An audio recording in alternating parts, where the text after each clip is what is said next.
sabe quando vamos parar?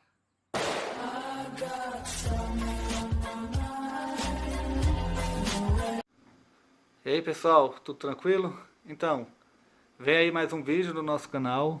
Espero que estejam gostando dos nossos vídeos. A gente vai investir cada dia mais na formação intelectual e espiritual. Então convido a vocês a acompanhar nosso canal, os vídeos e os textos na comunidade. Tem também o grupo no Telegram, que a gente vai dedicar agora somente à formação intelectual. Tranquilo? Fique com o vídeo, apoie quem puder. Muito obrigado a todos, fique com Deus. Valeu!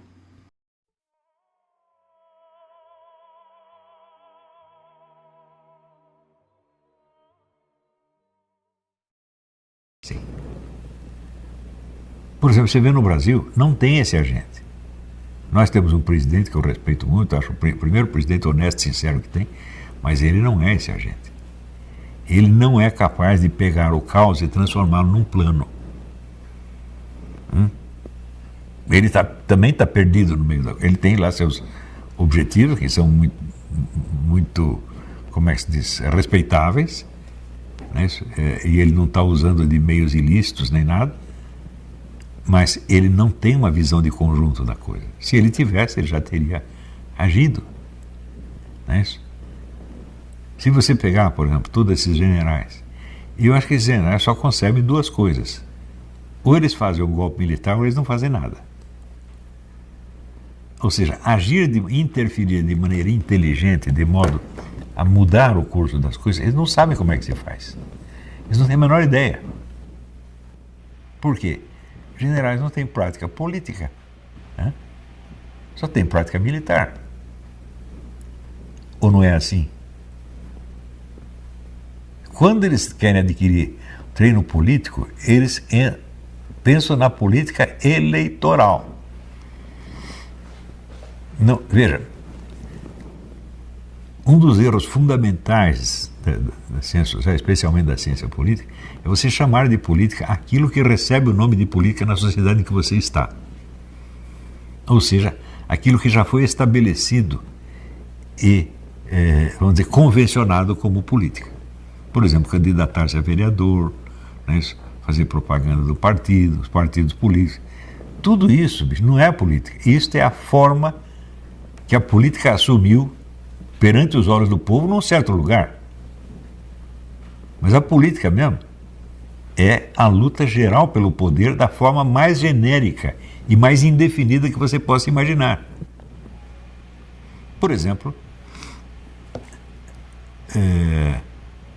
o sistema político brasileiro aceita o assassinato político? Não, o assassinato político é um crime, é ilegal. O assassinato político não é um meio eficaz de conquista do poder? Sempre foi. Não é isso? Então, nós temos que estudar a política tal como ela aparece, legal, formalmente constituída num país tal, mas temos que estudar a política tal como ela é, da sua maneira mais genérica e mais brutal, se você pensar. Mais material. Entendeu? O poder na sua expressão mais material e imediata. Não é isso? Então você teria que começar por estudar todos os meios de poder. Se eu disser para você, hipnose não é um meio de poder? Qual faculdade de Ciência Social e Ciência Política estuda hipnose? Nenhuma. E a hipnose coletiva? Claro que é um meio de poder absolutamente fundamental. Tem algum sociólogo que estuda isso? Não, não tem. Daí eles falam assim, não, o Hitler tinha aquele poder mágico nos discursos, aquela coisa toda, né? Eles sabem disso. E apesar de saber, não estudam o negócio. Então, tá bom, você disse isso aí. Mas qual eram os métodos do Hitler? O que ele estava fazendo? Me explica aí. O cara nunca estudou isso, então também não sabe, né? Então você sabe que existe um meio de poder que é de uma eficiência brutal, mas você nem se interessa em estudá-lo. Ou seja, o que você está estudando não é a política, é aquilo que formalmente e oficialmente se chama de política num certo lugar. Não é um objeto real, é um objeto formal e oficial. E estudando a realidade formal e oficial, você vai acertar alguma coisa? Nunca. Estão entendendo? Até que ponto vai a burrice das nossas ciências sociais? Por exemplo, não tentaram matar o Bolsonaro? E como é que você vai dizer que o assassinato político não é um elemento importante? Tudo o que aconteceu no Brasil nos últimos anos foi o resultado de uma tentativa de assassinato político. E ninguém quer estudar isso. Por quê? Porque os agentes que fizeram isso têm no seu bolso juízes, policiais, oficiais do exército e não deixam falar o nome deles.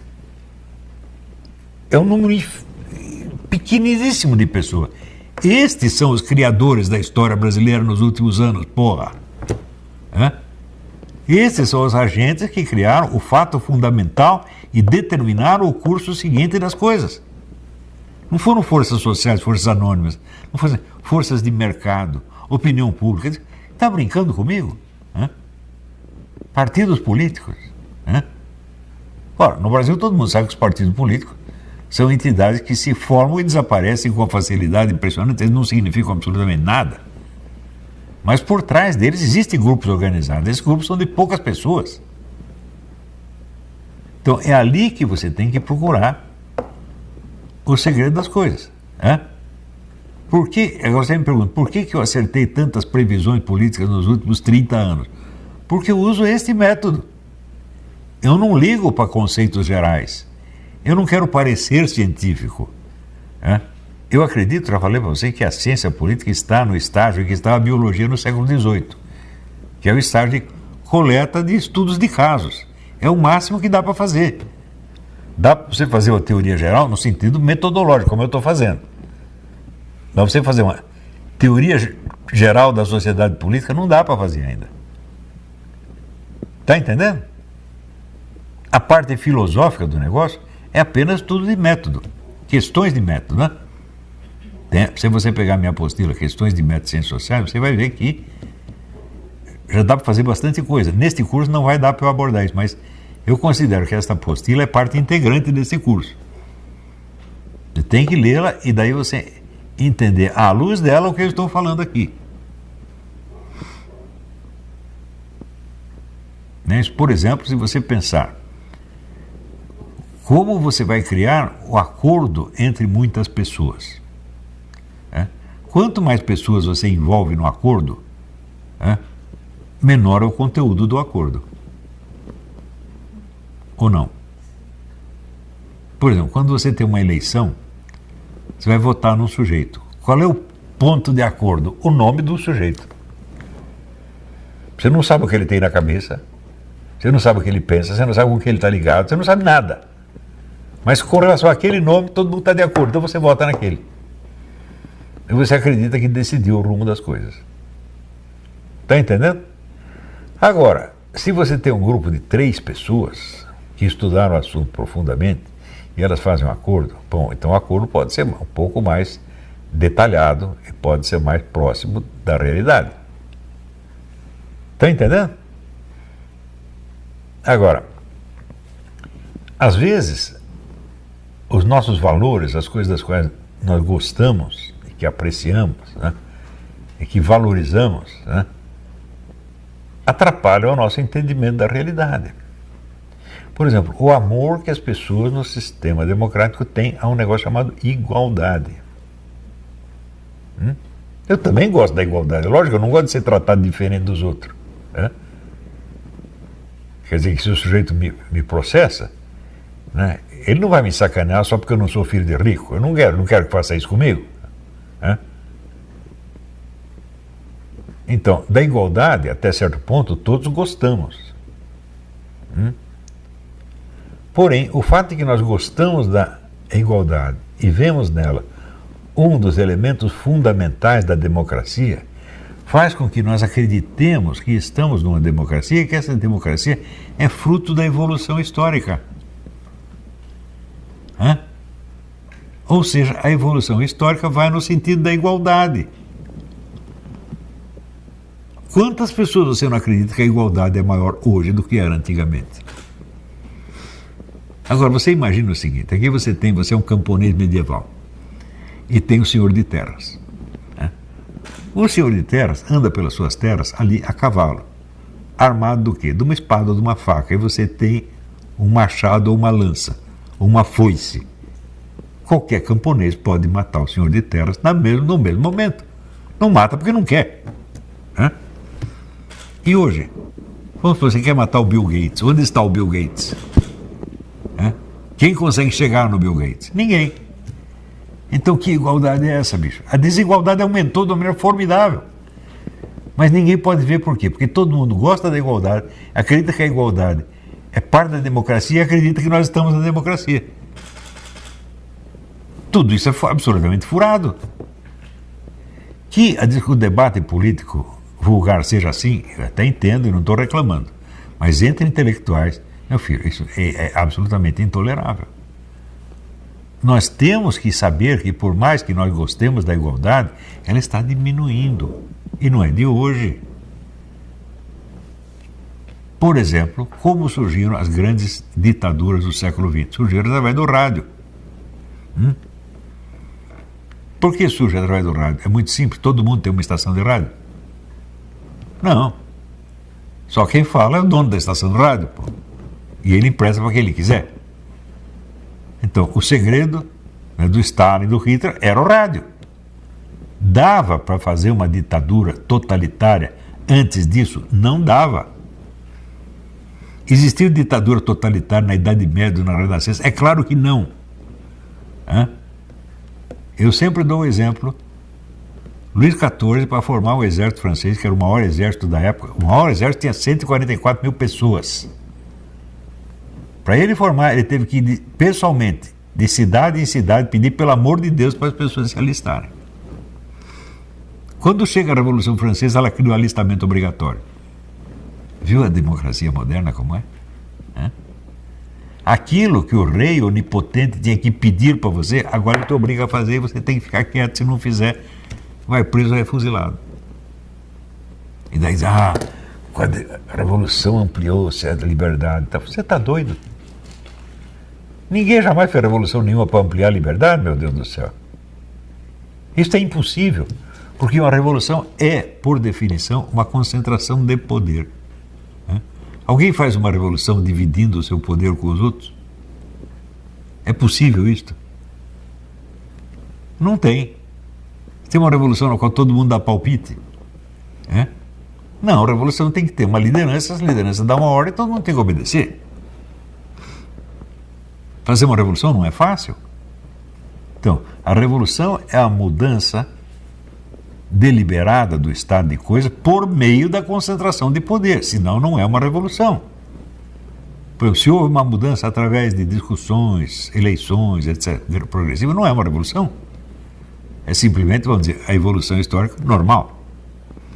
Mas como você vê, por exemplo, na história da Inglaterra, os ingleses estão discutindo mudanças vai fazer séculos. Não teve revolução nenhuma. A última que teve faz séculos. O que eles fizeram? Juntaram meia dúzia de caras e forçaram o rei a assinar um negócio lá. Então aqui foi concentração de poder. O povo participou disso? É claro que não, só os nobres. A maioria não faz revolução, só a minoria organizada. Então vocês estão entendendo o número de mitos, mentiras grosseiras que circula por aí, com áreas de ciência.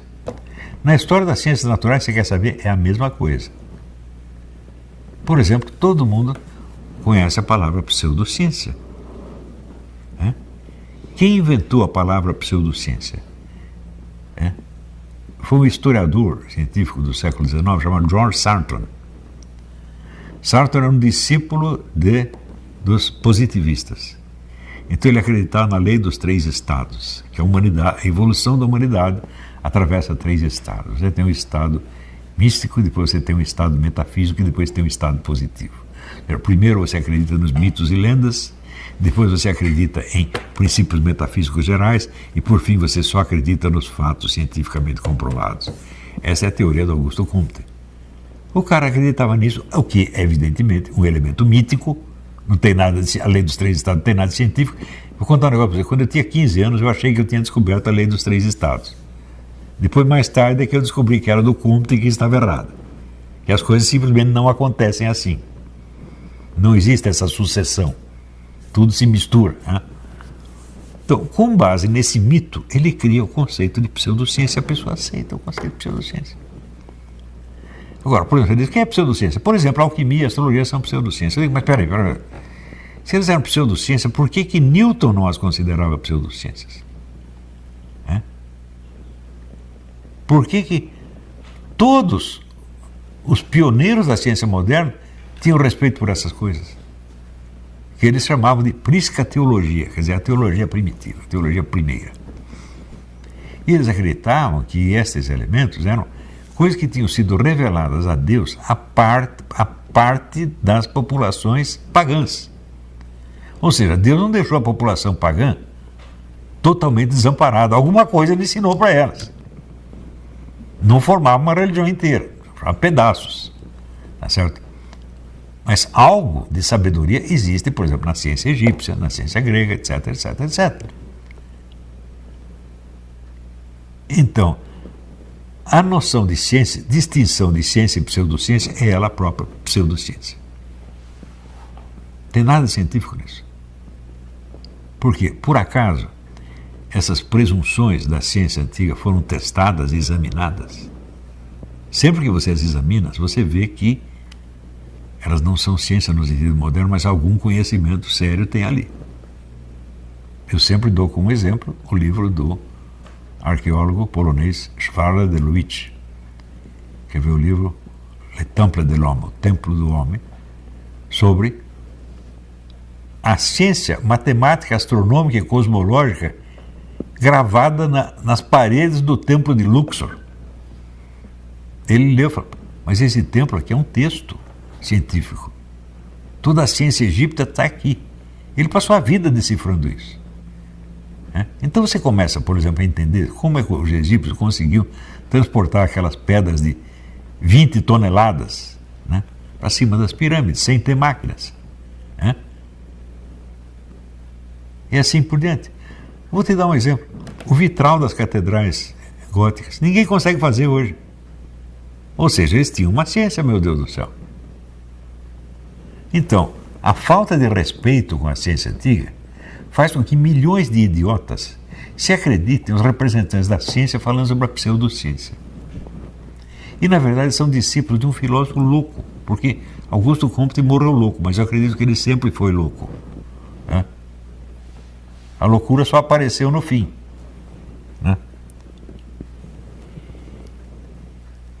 Ora, esse negócio, essa escola positivista, ela conseguiu muito poder, sobretudo nos Estados Unidos e no Brasil, não através da disputa científica, mas através do boicote e sacanagem da organização, vamos dizer, do poder grupal. O filósofo australiano Harry Redner, ele no livro Os Mestres Malignos, ele conta um pouco como que esse positivismo se impôs com dominação no meio americano. E quando você vê, sempre que os positivistas dominam uma atmosfera, logo em seguida vem os comunistas e os derrubam. Eles são espertos, mas não são tão espertos quanto os comunistas. O comunismo é mais científico do que o positivismo, gente. Né? O marxismo é muito mais científico do que o positivismo. Marx é muito mais científico do que Max Weber e Durkheim juntos. Né? Não é gostoso para o pessoal da direita ouvir isso, mas essa é a verdade. Marx é um charlatão? É, mas esses dois também eram. Por exemplo, o livro do Max Weber, A Ética Protestante e o Espírito do Capitalismo, é um livro de sociologia de maior sucesso no mundo. É o clássico dos clássicos dos clássicos dos clássicos. A teoria dele está certa? Não, está errada. Está 100% errada. Por quê? A Ética do Capitalismo aparece em autores católicos, muito antes dos protestantes. Até o século XVIII, qual era o país mais rico da Europa? A França, que era o país católico, enquanto os protestantes estavam lá pedindo esmola. Então, uma teoria furadíssima, não é isso? Quando você pega, por exemplo, os escolásticos portugueses e espanhóis, no século XVI e XVII, Toda a teoria do capitalismo está lá. Então, é um livro pseudocientífico, muito bem escrito, bem pensado de algum modo. Você não pode negar que Max Weber é um sujeito engenhoso, né? E não pode negar também a sinceridade do Weber. Weber, ele tinha uma mentalidade realmente científica, mas ele estava errado. E quando você vê o esforço que ele fez para provar a teoria dele, Max Weber estudou todas as religiões que tinham alcance da religião chinesa, hindu, das ilhas Bali, tudo que tinha ele estudou, para ver se comprovava isso. Ele confessou que nunca provou nada. Né? Mas o pessoal continua falando de ética protestante e espírito capitalismo como se fosse um dado científico. Isso é que nem aquela Margaret Mead, né? Que foi lá entrevistar umas índias numa ilha, né? E as índias diziam para ela: não, aqui nós temos liberdade sexual, nós transamos com todo mundo, etc, etc. Margaret Mead virava as costas, a mulher começava a morrer da risada. Enganamos essa velha idiota. Teve um sujeito que foi lá entrevistar essas mesmas índias, 20 anos decorridos, e elas contaram para ele: ah, tem aquela idiota que vinha aqui fazer umas perguntas cretinas, a gente inventava qualquer coisa e dizia para ela. Está aí vamos dizer, o prestígio científico da Margaret Mead. Gente, se vocês não querem ter desilusão, né, com os valores fundamentais da ciência, sobretudo das ciências humanas, vocês desistam de estudar. Porque ou você vai tentar adquirir prestígio nesse meio, prestígio entre os idiotas, repetindo as idiotices deles e afagando a cabeça deles, né? Ou você vai saber alguma coisa e vai ter que dizer coisa que eles vão ficar chocados e vão odiar você. O número desses caras idiota, né, universitário que me odeia é enorme. Claro que é, eles não têm o que responder a mim, sabe que eu estou falando a verdade. Mas eles não podem aceitar nem um pedacinho da verdade, porque se aceita um pedacinho vai ter que aceitar um segundo, um terceiro, um quarto, um quinto, e isso vai ser a desgraça total. Por exemplo, essa história, eu não conheço um professor de ciência social que não diga que a universidade é um instrumento de formação do poder burguês. E está lá ele ensinando comunismo para os caras 24 horas por dia. Ou seja, ele está invertendo o sujeito e objeto. Né? E inversão do sujeito e objeto é um sinal de psicose. Então, para que serve a universidade? Serve para injetar essa psicose na cabeça dos aluninhos. E você imagina o esforço que o sujeito faz para obter um diploma dessa coisa, para chegar a ter uma proposta de pesquisa aprovada pelo seu fulano de tal, e você no fim levar aquele maldito papelzinho com carimbo. Né? Gente, eu percebi isso quando eu era muito jovem, por isso mesmo eu falo: não quero isso aí, eu não vou entrar nisso. Eu quero saber realmente alguma coisa. Não dá para eu perguntar para esses caras, porque são todos picaretas. Eu vou ter que descobrir por mim mesmo. Ora, eu sabia que houve épocas e lugares onde a instituição universitária era mais séria. Falei, é ali que eu tenho que olhar. Claro que picaretário sempre existiu na universidade, mas não foi igual. Se você pegar a universidade da Idade Média, né, sobretudo antes da formação dos estatutos da Universidade de Paris, que aí começa, a putaria começa aí, né? Você tem um exemplo do que é ensino universitário. Se você pegar, né, por exemplo, leio na filosofia da mitologia do Schelling, a apologia que ele faz da Universidade Alemã da sua época, não é isso? Leiam os documentários, né? Existe um livro do Alain Peyrefitte sobre o que era o ensino universitário na França quando ele era jovem. Eu fui ler essas coisas e falei, pô, peraí, é este ensino que eu tenho que buscar, no mínimo este. Não quer dizer que seja perfeito, mas eu não tenho que ir atrás de professor brasileiro, desculpa, eu não vou. Eu não vou aprender análise de texto, né, com o seu professor fulano ou ciclano, porque a análise de texto que ele ensina na universidade é ensinada melhor no ensino secundário francês. Então eu pego os livros do ensino secundário e vou eu mesmo treinar. Eu fiz isso. Ou seja, eu me dei uma formação intelectual organizada, que os caras não têm. E eles olham para mim e eles têm aquela ideia estereotipada do autodidata. Autodidata é um sujeito que tem leituras a esmo, não tem mente organizada como nós. Eu falo, organizado uma pinóia, rapaz, você está brincando. Eu tenho leitura organizada, vocês não. Você acha que eu peguei livro e saí lendo para cima e para baixo? Por exemplo, hoje mesmo eu estava lendo um livro que eu procurava há muitos anos e não achava. O livro do Joseph Marechal, Preceitos de História da Filosofia Moderna, da Renascença até o Kant. É um livro assim, para ensino mais ou menos elementar. Só os autores que ele cita nas 3 primeiras páginas já transcenderam tudo que a Universidade Brasileira conhece. Ele falou, se eu pudesse ser aluno do José Marechal, eu iria estudar com ele. Como não pude ser aluno dele, eu pego o livro dele e faço o quê? Eu vou estudar os autores que ele está recomendando. Eu fiz isso, por exemplo, com a história da literatura do Carpo. Eu tinha 15, 16 anos, comecei a ler a história da literatura do Carpo e marcar autor por autor e livro por livro que constituiria o repertório das minhas leituras literárias até o fim dos meus dias. Eu não acabei ainda a leitura.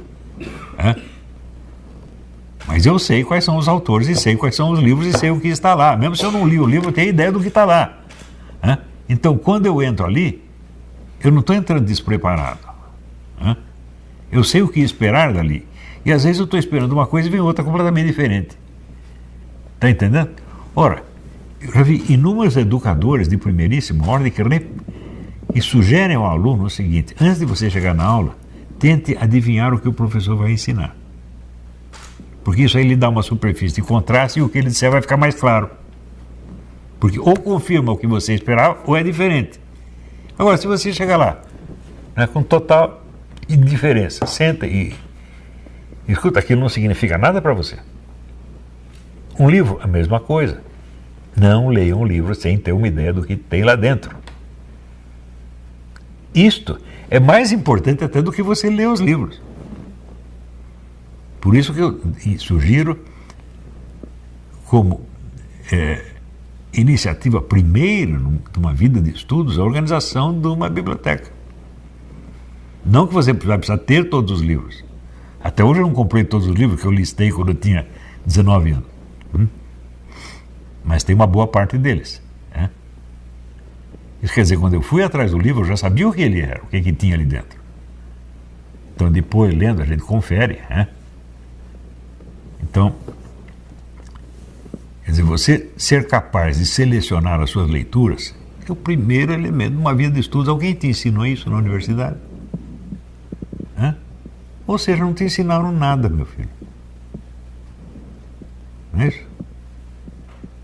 Quando o professor Janotti diz que a filosofia é uma atividade com textos, isso é a filosofia? Não. Isso é a prática pedagógica da USP. Isso se aplica à filosofia de Sócrates, por exemplo? Não. Você, por exemplo, quando Aristóteles e Platão davam aula, eles davam um monte de texto para você ler? Não, os textos não existiam. Eles estavam produzindo os textos naquele momento. Agora, decorridos 2.400 anos, tem uma universidade de fundo de quintal no Brasil que só lida com textos. E ela acha que isso é a filosofia. Não, isso é a filosofia dela. Quer dizer, é a filosofia de Vila Nhocuné. Está entendendo? Então, muito bem. Com estas observações, eu encerro esse curso com esses conselhos que eu lhes dei hoje. Não levem a sério a tal da ciência social. Pode aproveitar o que ela descobriu, claro, e deve aproveitar, tá certo? Mas não creiam que esses conceitos gerais que esse pessoal usa têm algum valor científico, não tem nada. O estudo, vamos dizer, das ações individuais de um sujeito, o estudo biográfico, por exemplo, pegar Napoleão, entender tudo que Napoleão fez, aí sim. Não é isso? Eu lendo o livro do Joseph Marechal, ele logo no começo diz o seguinte: olha, existem basicamente duas maneiras de você estudar filosofia. A primeira é estudar a história da filosofia. A primeira é pelo seu desenvolvimento interno lógico, como as ideias vão saindo umas das outras. E a segunda é estudar o seu desenvolvimento histórico real, ou seja, a interferência de fatores externos. Por exemplo, fatores biográficos na vida do seu fulano. Por que seu fulano se interessou por determinada coisa e não por outra? Não é isso? Você pode deduzir isso do desenvolvimento interno da filosofia? Claro que não. Então você tinha o modelo da história lógica, o Hegel, né? Que vê todo o desenvolvimento histórico da filosofia como sendo o próprio conteúdo da filosofia. Existe isso? Claro que existe. Pode-se ver as coisas assim, pode também, mas é só uma maneira de ver. Quando você vai ver, por exemplo, a interferência de fatores externos, não é isso? Por exemplo, os famosos sonhos que René Descartes teve e que abriram para ele todo o universo filosófico que ele vai elaborar. Como é que você poderia deduzir esses sonhos do próprio desenvolvimento interno da filosofia? Não, isso é uma coisa que aconteceu para um indivíduo. Né? Então você tem o elemento externo material e você tem a lógica interna do desenvolvimento histórico da filosofia. E diz o Joseph Marechal, eu vou tentar articular uma coisa com outra. Né? De olha, isto é um historiador da filosofia. Historiador maravilhoso, né? Tem alguém capaz disso no Brasil? Claro que não tem. Não chego a colocar esse problema. Não é isso? Então, eu vi, por exemplo, quando eu soltei o meu livro sobre Aristóteles, fazia 30 anos que não se publicava nada sobre Aristóteles no Brasil. Daí pegaram um livro do Oswaldo Porchat Pereira, que estava lá uma tese universitária dele antiga, que era um trabalho escolar apenas, e publicaram para dizer, não, a USP não ficou atrás, a USP também estuda Aristóteles. É ridículo, coisa de criança, pô. Daí passou 20 anos, daí tem um outro livro com 16 autores sobre o quê? A ética a Nicômaco. E daí você vai ver, as fake news segundo Aristóteles. Ou seja, quer dizer, é um instrumento de propaganda agora. Né? O negócio é dirigido por um tal de Mansur Shalita. É o homem do PT. Quer dizer, está usando Aristóteles como instrumento de propaganda, assim como a Marlene Chauí usou Spinoza como instrumento de propaganda petista. Ou seja, o interesse eleitoral miúdo predomina sobre a filosofia inteira, gente. Hein? Como é possível um treco desse? E evidentemente que eles me olham e tentam me medir com os instrumentos com que eles se medem a si mesmos. E foi por isso que esse tal de Pedro Zambarda foi o office boy da minha filha Luísa, que é uma maluca, né? E ele fez lá um diagrama complexíssimo, diagrama do gabinete do ódio, me conectando a pessoas que eu não sei quem são, porra. Quer dizer, tem uma conspiração, né? Também essa é uma conspiração inconsciente telepática, né? Quer dizer, as pessoas no Brasil fazem isso, bicho. Como é que nós podemos discutir a sério com essas pessoas? Para você ver, o país onde o ministro da Suprema Corte discute a sério com o Felipe Feto, acabou, gente, acabou. Ou seja, o Brasil intelectualmente chegou no fundo do poço. E se intelectualmente está no fundo do poço, como é que ele pode estar bem na economia, na política, na administração pública? Não dá. Na segurança pública, não dá. O primeiro problema que você tem que resolver é o problema da sua inteligência. Não adianta querer, quero ficar rico primeiro para ficar inteligente depois. Todo brasileiro quer isso. Não fica nem rico nem inteligente, fica pobre e burro. Espero que isso não aconteça.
E aí pessoal, tranquilo? Então, se inscrevam no canal, comentem, curtam, compartilhem. Isso ajuda bastante o nosso canal. Quem quiser ajudar a gente de outra forma, os links estão aí na descrição do vídeo. Temos Apoie-se, tem o apoio coletivo e também quem quiser ser membro ou participar da nossa vaquinha. Sigam nas redes sociais, os links estão aí na descrição do vídeo. Então é isso aí, sempre com Deus, pátria, família e liberdade por um Brasil melhor. Valeu pessoal, fiquem com Deus. E aí pessoal, curtam, comentem, ajude aí nosso vídeo a alcançar mais e mais pessoas. Esse é o futuro do Brasil. Vamos restaurar a inteligência, conservando a memória do professor Olavo de Carvalho e seus ensinamentos. Valeu, muito obrigado, fique com Deus. E aí pessoal do canal, tranquilo? Então, a gente ainda quer fazer o sorteio das 3 canecas do professor Olavo de Carvalho no nosso canal. Mas para isso a gente tem que chegar a 120 mil inscritos no canal. Então compartilhe, Olavo tem, tinha e sempre continuará tendo razão.